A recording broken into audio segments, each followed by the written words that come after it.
Olá, boa noite a todos, sejam bem-vindos a mais uma disciplina denominada Aspectos Biopsicossociais do Público da Educação Especial. Eu sou a professora Ana Paula e vou fazer a minha audiodescrição. Eu sou uma mulher branca, de olhos castanhos, cabelos castanho escuros abaixo do ombro, ondulados, estou com um brinco prata e utilizando óculos vermelho escuro e estou com uma blusa preta de manga curta. E estou aqui no escritório e ao fundo tem uma porta fechada, uma porta de madeira fechada.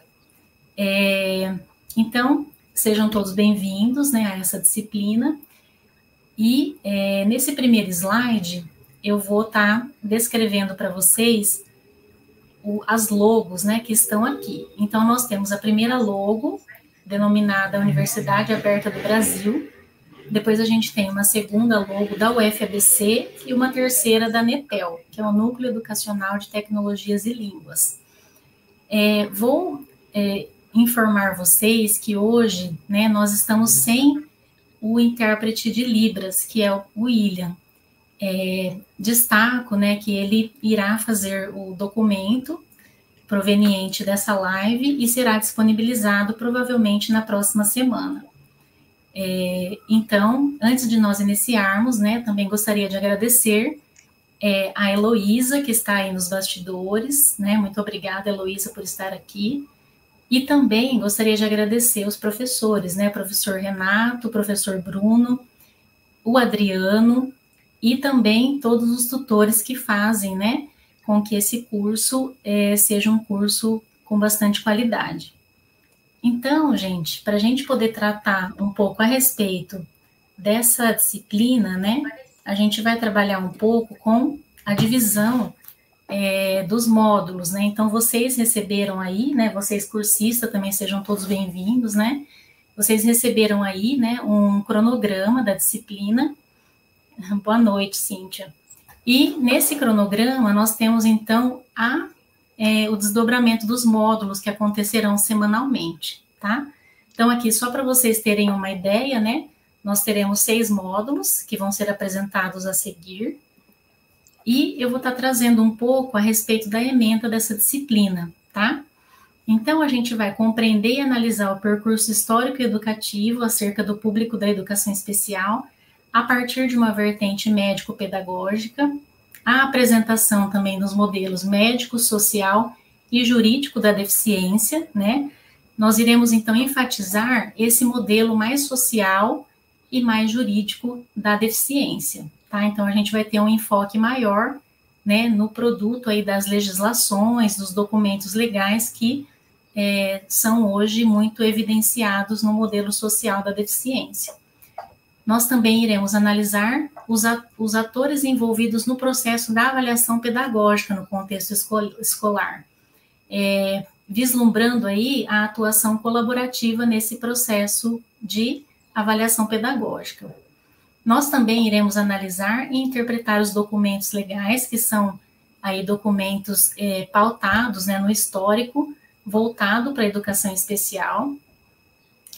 E também, né, de forma majoritária, nós iremos analisar e discutir a Lei Brasileira de Inclusão, que é uma lei de 2015, né, que tem um aspecto muito voltado aí para a nomenclatura, né, da nossa disciplina, que é o aspecto biopsicossocial. Então, nós iremos apresentar as nuances desse modelo biopsicossocial e apresentar as principais dificuldades que são encontradas nas instituições para estar ofertando, né, esse modelo na nossa sociedade atual. Então, nós temos muitos entraves, né, que não conseguem identificar esse modelo como um modelo mais contundente, um modelo mais atualizado.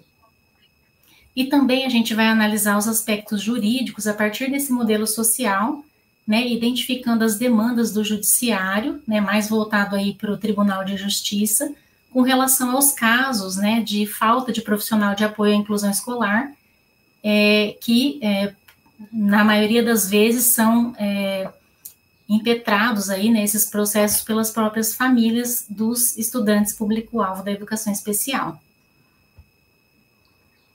Bom, gente, então, essa disciplina, né, ela é composta por um total de 30 horas, e essas horas, elas são divididas nas 6 semanas, né, que serão 6 módulos que eu vou apresentar a seguir, e a dedicação que vocês terão de ter para essa disciplina são mais ou menos 5 horas de dedicação semanal, né, para o desenvolvimento das atividades, e ao final de cada módulo, né, é muito importante que vocês entreguem, né, as atividades, mesmo que elas sejam atividades complementares, né, é importante vocês estarem desenvolvendo elas, mas sobretudo também as atividades avaliativas, tá?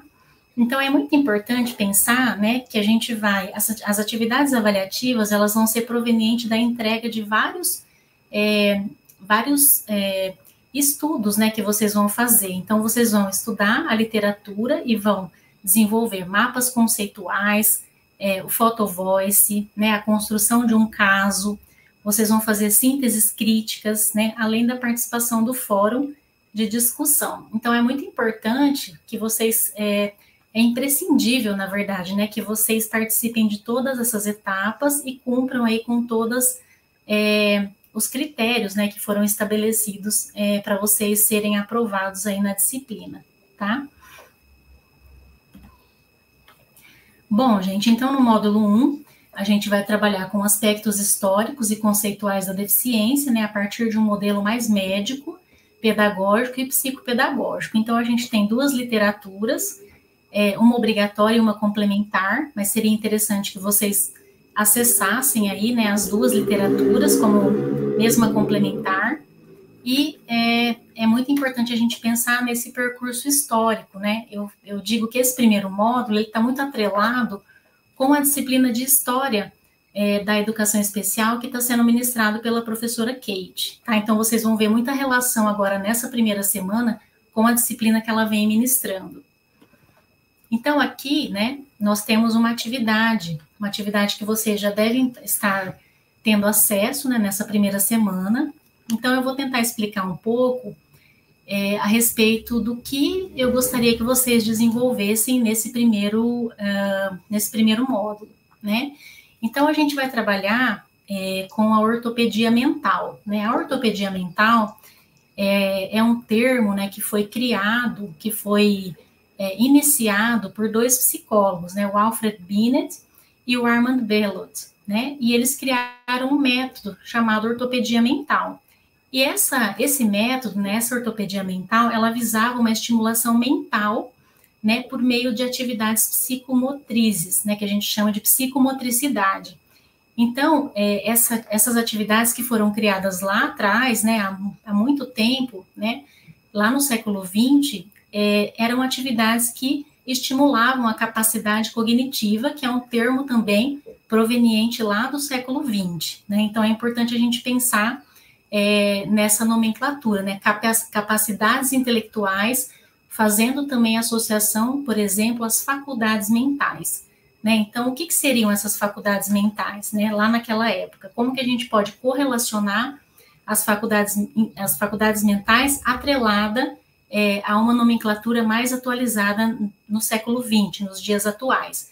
Então, hoje a gente poderia falar sobre as funções executivas, que seriam a atenção, a percepção, a memória, né? Então, é muito importante vocês estarem fazendo essa associação, né, dessa terminologia, para vocês estarem desenvolvendo essa primeira atividade. Então, qual é o desfecho, né, dessa atividade? Os estudantes deverão criar, então, né, vocês devem criar uma associação entre os termos utilizados naquela época e fazer uma correlação e atualização nos avanços ou modificações que esses termos tiveram ao longo da história, né? Então, é muito importante vocês identificarem aí, eu planejei uma tabela, tá? Então, vocês têm um modelo lá que vocês podem seguir, né? Então, os termos que eram utilizados lá no século XX, capacidade cognitiva, como a gente falou, ou faculdades mentais, né? Então, qual é a reinterpretação no século XXI desse termo, né? e aí vocês vão precisar fazer uma síntese crítica, né, proveniente dessas modificações. Essa síntese, gente, é algo assim, um parágrafo no máximo, né? O que a história falava, o que a história considerava, e hoje, o que esse termo modificou, né? Uma síntese crítica daquilo que era estigmatizante do sujeito, falar de capacidade, né? Era mensurável a capacidade do indivíduo no século XX? A gente sabe que sim. Eram, inclusive, utilizados treinos, né? Treinos para que o indivíduo tivesse maior capacidade, né, de desenvolver, por exemplo, uma habilidade cognitiva de, por exemplo, de percepção.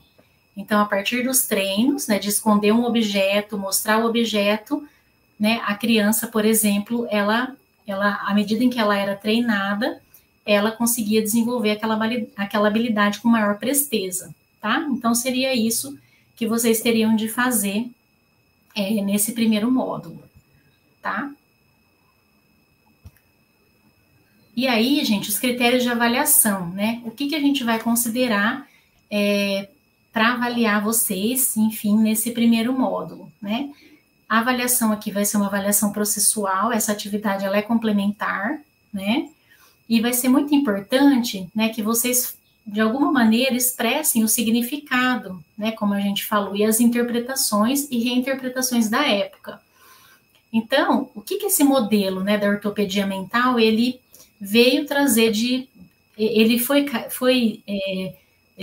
caiu em desuso, né? Então, como que hoje, né, esse percurso histórico, né, como que isso é olhado hoje, né, a ortopedia mental como um todo, né?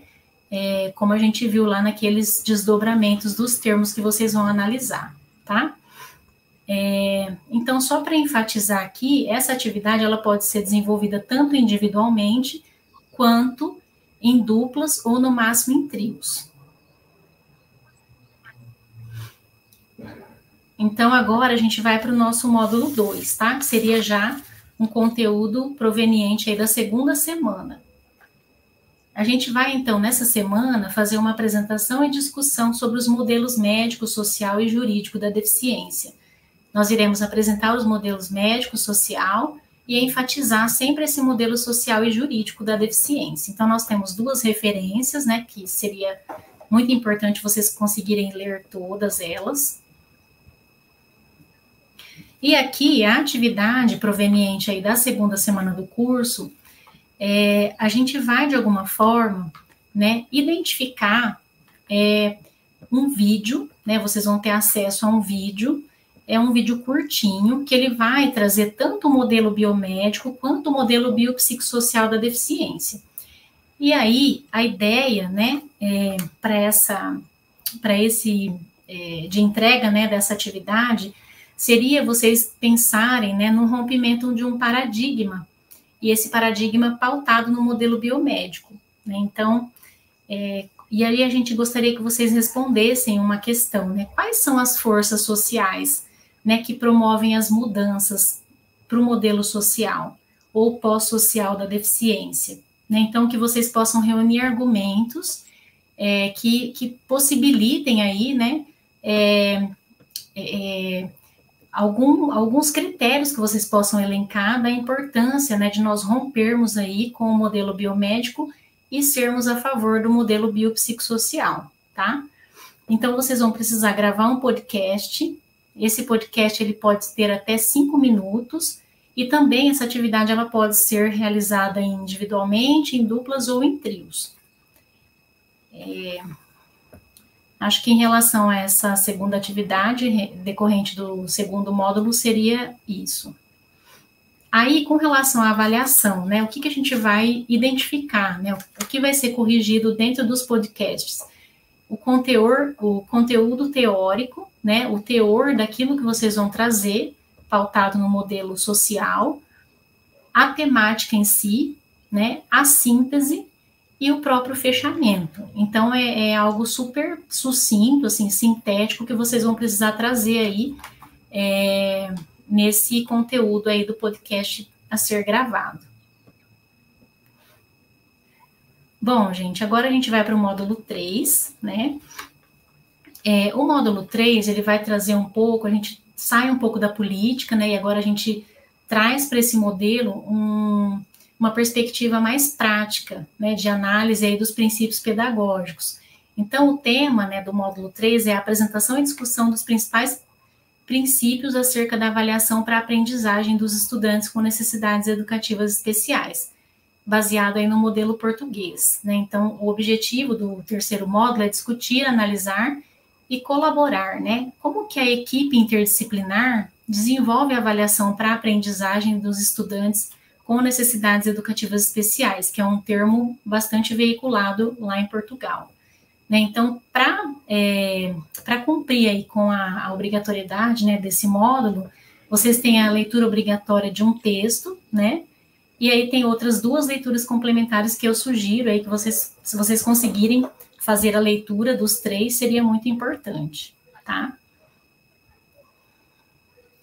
Bom, com relação à atividade avaliativa, né?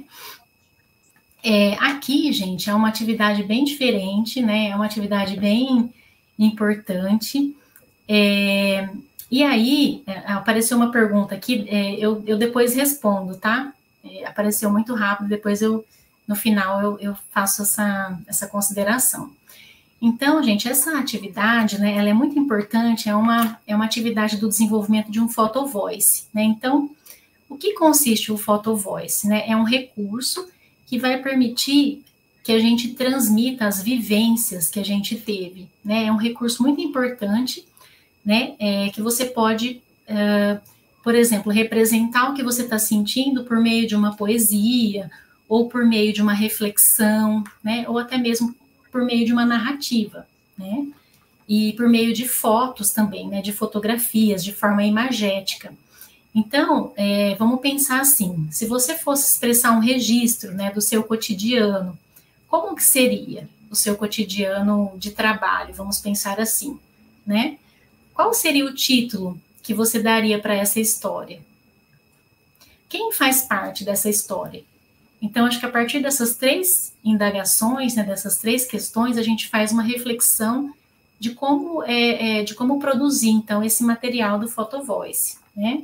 Então, partindo desse exemplo, né, a produção poderá ser a partir de uma narrativa digital, né, ou de forma imagética, ou de forma audiovisual ou textual, só que vocês vão precisar pensar, né, nas parcerias colaborativas, né, que se relacionam aí com as práticas de avaliação pedagógica, né, e refletir, né, sobre esses seguintes aspectos. As práticas de avaliação pedagógica para uma aprendizagem que seja satisfatória, seria importante, então, pensar que práticas são essas, né, que são práticas que são exemplares, né, práticas que são exitosas, né, as principais corresponsáveis, quem faz parte da rede, né, de colaboração, quem são os principais corresponsáveis dessa prática pedagógica, para a gente realizar uma avaliação pedagógica dentro do contexto escolar, né, pensando nesse sentido. E também, né, propor, então, práticas baseadas na colaboração, né, na troca mesmo, né, interdisciplinar ou multidisciplinar que vocês têm aí dentro das vivências de vocês, quem trabalha no contexto escolar, né, vocês podem trazer, então, esses aspectos, né. E aí, eu não vou ler todo o conteúdo que está aqui no slide, né, mas vocês têm todo um rigor, né, de cada entrega, se for por imagem, como que tem que ser, né, a partir das regras mesmo, né, para vocês entregarem o estudo. Por exemplo, o audiovisual, vocês vão precisar entregar uma narrativa gravada em áudio ou vídeo, né, que tem até 3 minutos.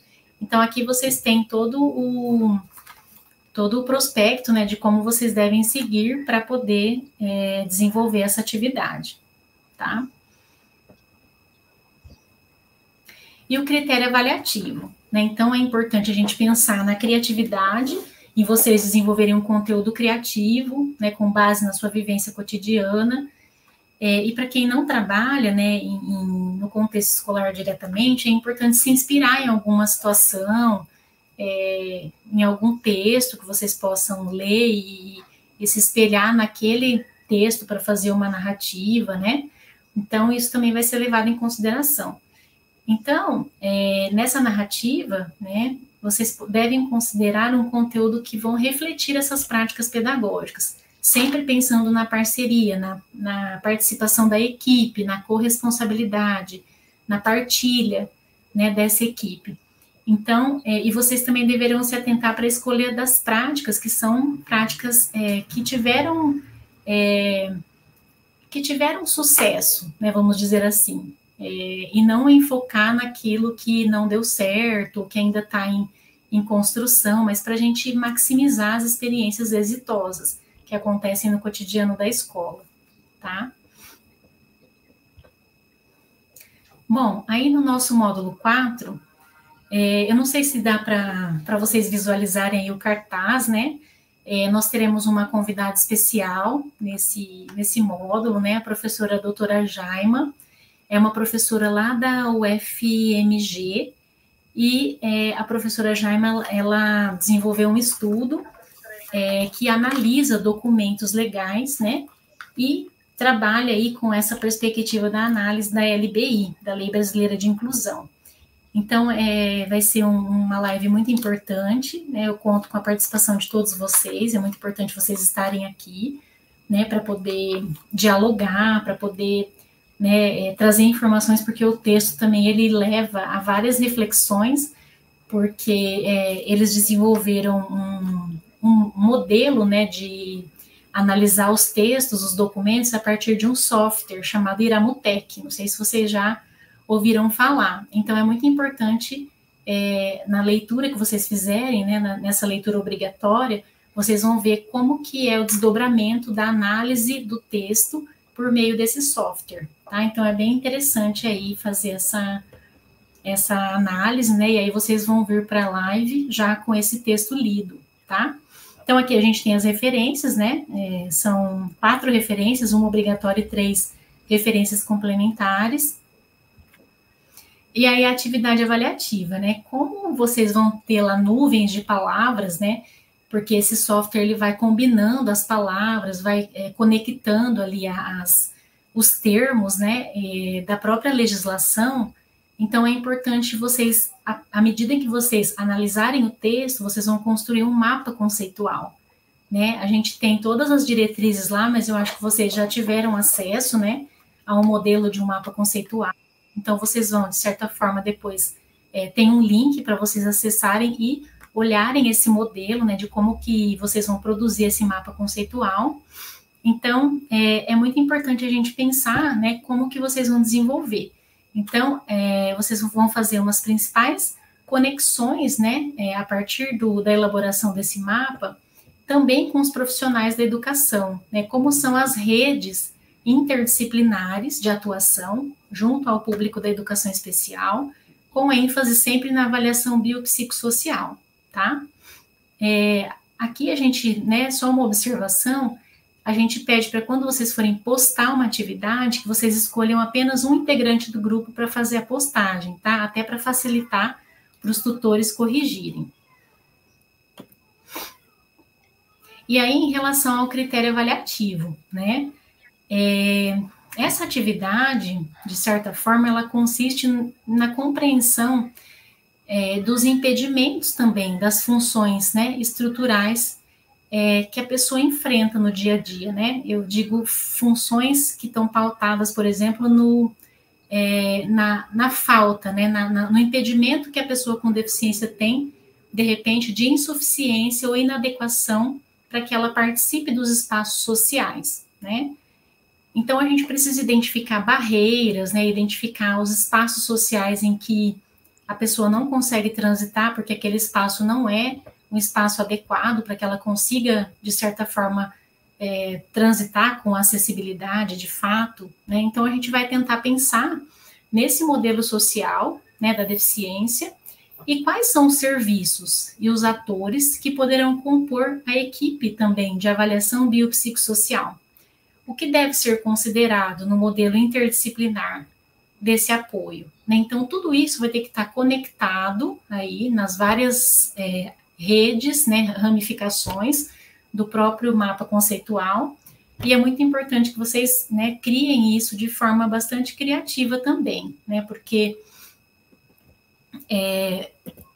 a gente vai, de certa forma, né, analisar aí o que vocês trouxerem, né, com essas conexões.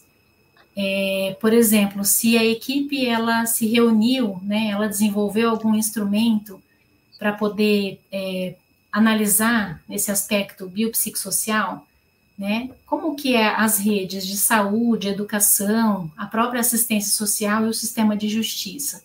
Isso também é importante vocês analisarem. E aí nós chegamos, então, no módulo 5, tá?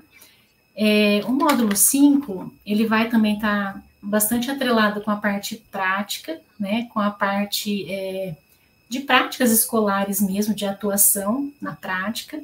Então, o tema, né, desse módulo é a caracterização da abordagem multinível, o sistema de suporte multicamada para os estudantes públicos de educação especial. O objetivo é apresentar os modelos de planejamento, ações preventivas, a fim de melhorar o resultado acadêmico e comportamental ou socioemocional, né, por meio dos apoios que são oferecidos aos estudantes, dependendo aí da sua necessidade, né. Então, nós temos uma leitura obrigatória, tá, e 2 leituras complementares. Com relação à atividade, né, proveniente deste módulo, também vai ser uma atividade avaliativa, tá? E a gente vai entender, né, o sistema de suporte multicamadas com intervenções que a gente pode falar, ou suportes, né, que são suportes comportamentais positivos. E a gente divide, né, em 3 sistemas, ou em 3 níveis de apoio. Então, a gente vai ver o nível 1 de suportes, né, ou de apoio. Ele é um nível que é mais universalista, né, pautado aí na questão de incluir o currículo, o método, os materiais, né, que são instruções que já são ofertadas pelo professor, e o modelo de nível 1, ele é muito baseado no desenho universal para aprendizagem, né, então são alunos que não necessitam de apoio especializado, ele vai, de alguma forma, oferecer instruções para todos os alunos da sala de aula.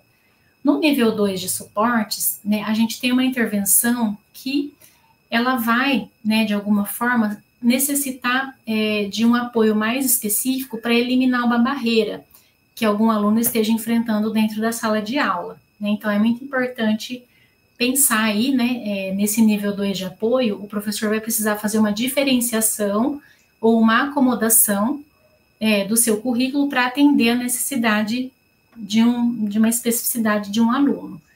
E o nível 3, né, de suportes, é um nível que vai aí ter um direcionamento, tanto a nível comportamental quanto desenvolvimental, voltado aí para a aprendizagem do aluno. Então, ele vai estar direcionado aí de forma a atender às necessidades mais crônicas, né, dos alunos que precisam de apoios mais sistematizados, mais individualizados também, tá?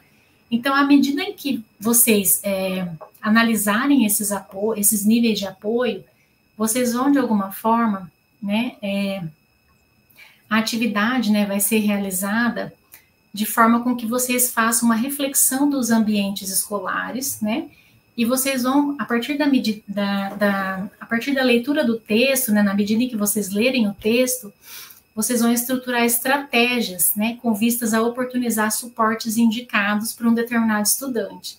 Então, aqui é como se vocês também fossem criar, né, um caso para vocês estarem desenvolvendo aí, de acordo com o caso criado, que tipo de nível, né, de apoio aquele estudante necessita. E aí vocês vão precisar identificar, né, e fazer uma relação desse caso também com as equipes interdisciplinares, né, como que a equipe vai, de alguma forma, identificar os componentes que esse aluno necessita, né, e como que essa equipe vai intervir. A intervenção, ela precisa acontecer de forma assertiva, né, então, quais os atores que vão estar envolvidos nesse caso, né, e o que são, né, e quais são os 5 componentes que vocês vão precisar relacionar os níveis de apoio. Então, tudo isso vocês vão precisar fazer na medida em que vocês lerem aí o conteúdo, né, do texto, vocês vão conseguir fazer isso a partir da criação, então, de um caso, tá? Ou vocês podem lançar a mão também de um caso que vocês atendam no cotidiano, né? É claro que vocês vão escrever, né, de forma sigilosa, não mencionando o nome, né, desse aluno, que isso também faz parte aí da nossa ética profissional, né? E aí vocês vão trazer, então, o sistema de suporte multicamadas aplicado a um caso que vocês vão criar ou vão identificar no cotidiano de vocês para fazer o estudo.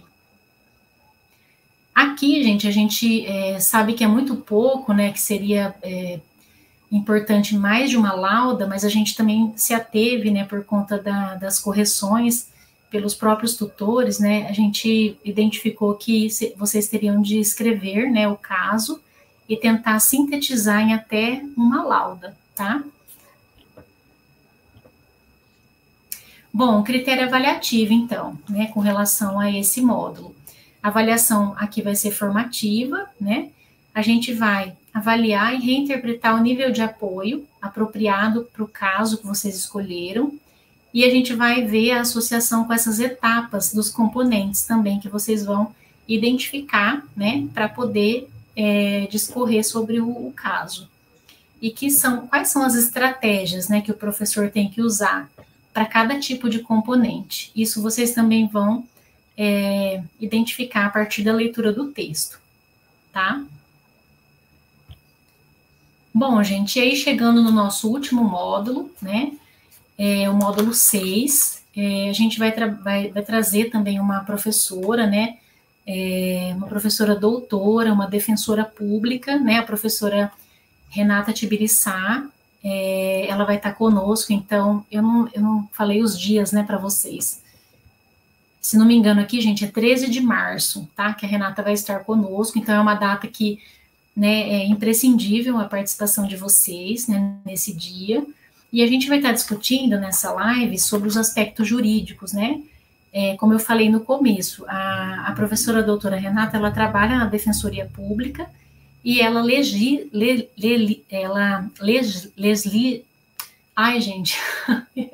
ela faz a legislação em prol, né, dos estudantes com deficiência. Ela trabalha em vários níveis, mas o que ela mais trabalha, né, o que é mais importante a gente considerar é que ela recebe várias demandas de judicialização da própria falta de suporte, né, que esses alunos têm em relação ao apoio escolar, né? Então, os profissionais de apoio escolar, que são chamados também de cuidadores.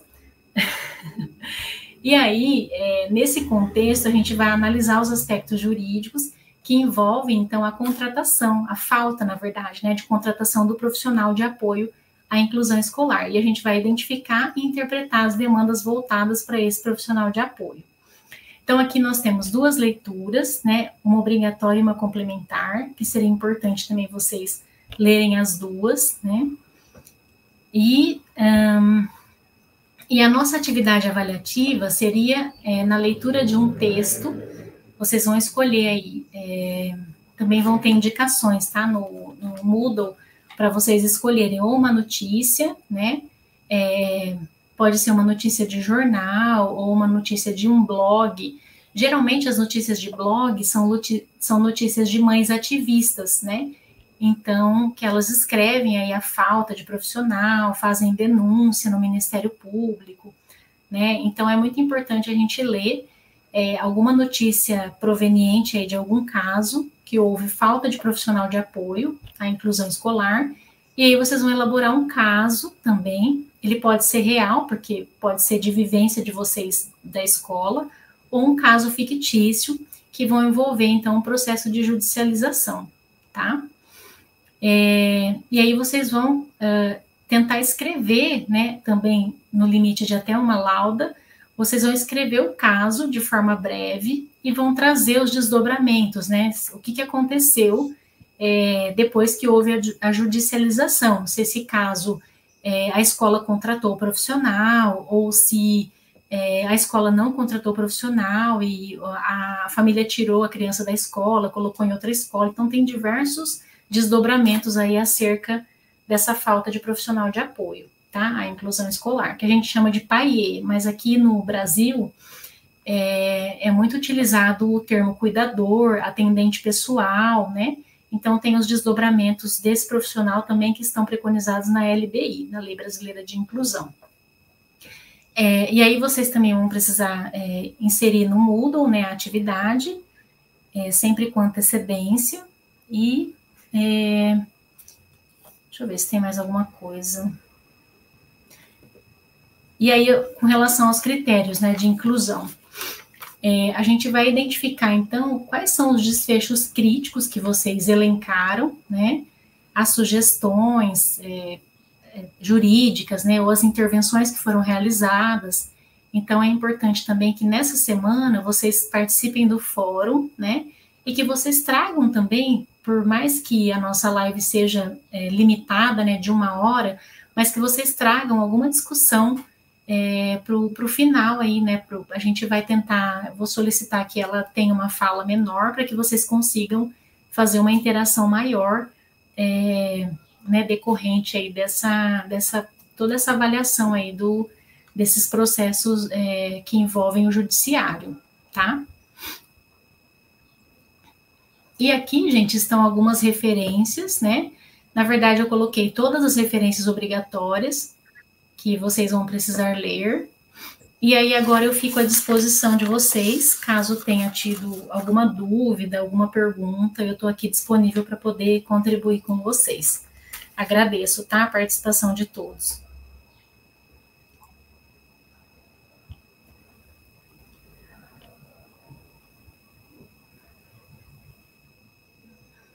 Aí tem uma dúvida aqui, né? Professor, os estudantes não encontram os termos da atividade sobre ortopedia mental nos textos. Sobre tais termos, eles devem se basear obrigatoriamente nos textos da semana ou é uma pesquisa? Então, tá. Seria interessante que vocês fizessem uma pesquisa num material que eu disponibilizei, que é uma dissertação, tá? É uma dissertação de mestrado, se não me engano, tá nas referências complementares. Então, deem uma olhada lá, para vocês olharem os termos que eram utilizados lá, né, no início do século XX, para vocês fazerem essa associação, né, dessa reinterpretação dos termos no momento atual. Respondi? Qualquer coisa, volta aqui. Não tem, Magno? Então, a gente vai providenciar, tá? Eu agradeço vocês já olharam, né? Eu vou disponibilizar, então, a dissertação e ainda hoje eu consigo solicitar que seja inserida essa dissertação para vocês terem acesso e desenvolverem essa atividade, né? O estudo, tá?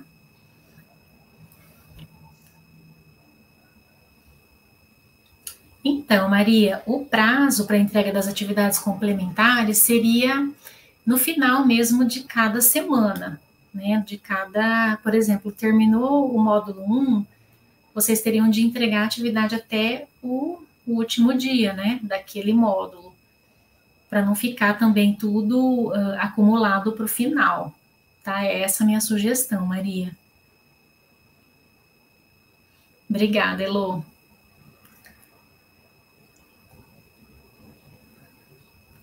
Os tutores de cada polo poderiam formar os grupos, sugestão. Oi, Cíntia. Então, eu acredito que sim, mas eu acho que é de livre escolha de vocês, né? Se vocês tiverem vínculos com os outros alunos, eu acho que vocês mesmos poderiam se comunicar pelo chat, né, pelo fórum, na verdade, e montarem os grupos, né? Porque os próprios tutores não conhecem vocês, assim, acho que seria mais fácil vocês montarem. Mas é uma sugestão minha também, a gente pode, né, conversar sobre isso, Cíntia. Tá bom? Todos os módulos, Isabela, têm uma atividade avaliativa. Na verdade, atividade avaliativa são só 2. atividade complementar tem em todos os módulos, e seria interessante que vocês fizessem todas, tá? Porque todas elas são levadas em consideração para fins de fazer um compilado de tudo que vocês fizeram para dar uma nota final da disciplina. Oi, Elisângela. Então, Elisângela, conforme eu acredito que sim, a gente pode prorrogar o prazo da atividade. Você fala de qual? Dessa primeira?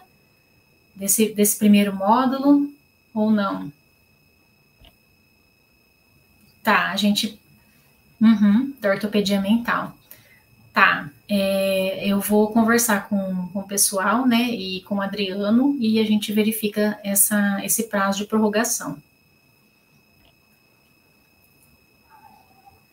Mais alguém? Não? Gente, então assim, eu agradeço muito a presença de todos vocês. Qualquer dúvida que vocês tiverem, entrem em contato, tá? Eu também vou tentar entrar no Moodle para poder me comunicar com vocês. E nós estamos aqui para poder atendê-los da melhor forma possível, tá? Então, desejo a todos uma boa noite e a gente se encontra, então, presencialmente agora no dia 19, e eu espero todos vocês, tá? Um abraço, uma boa noite.